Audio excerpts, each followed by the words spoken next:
On the 19th of June, Alitalia President Roberto Colaninno and CEO Andrea Ragnetti were the hosts of the first Alitalia Day, a convention organized at Rome Fiumicino Airport in order to illustrate the company's future strategies and to celebrate the breakthroughs achieved over the past 3 years.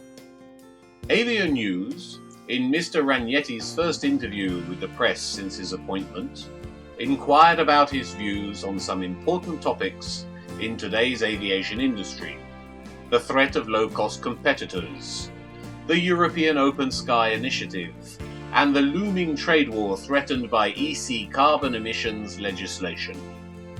The first question asked about Alitalia's strategies and tactics to combat low-cost carriers.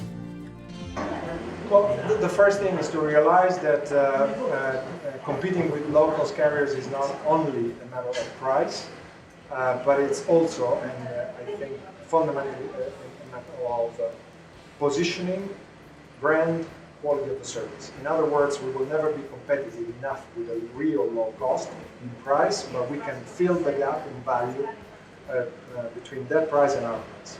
That's the first thing. So we have to improve what we do as Alitalia to give value to the price differential.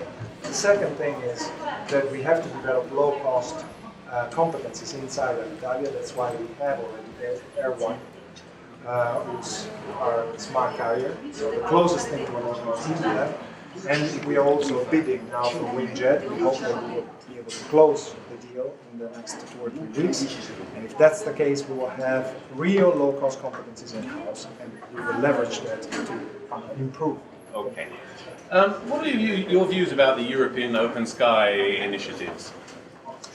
I think, particularly coming from outside this world, that is really impossible to understand why such a simple initiative that would save such an enormous amount of money, simplify the world, eliminate pollution and consumption is taking such a long time. And I think my colleagues in other airlines in Europe share the same view.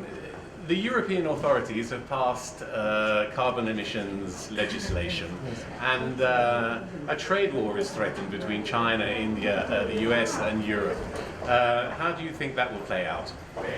I don't know, but I've been working particularly with Chinese and Indian authorities and stakeholders for a long time in the past. They're very serious, particularly the Chinese. If they say that they're against it and they will boycott it, they will boycott it, and they're already starting to do it. So I think it's a serious threat, and we should take it into consideration. Okay, Mr. Ragnetti, thank you very much and good luck for the future. Thank you. Thank you. Thank you.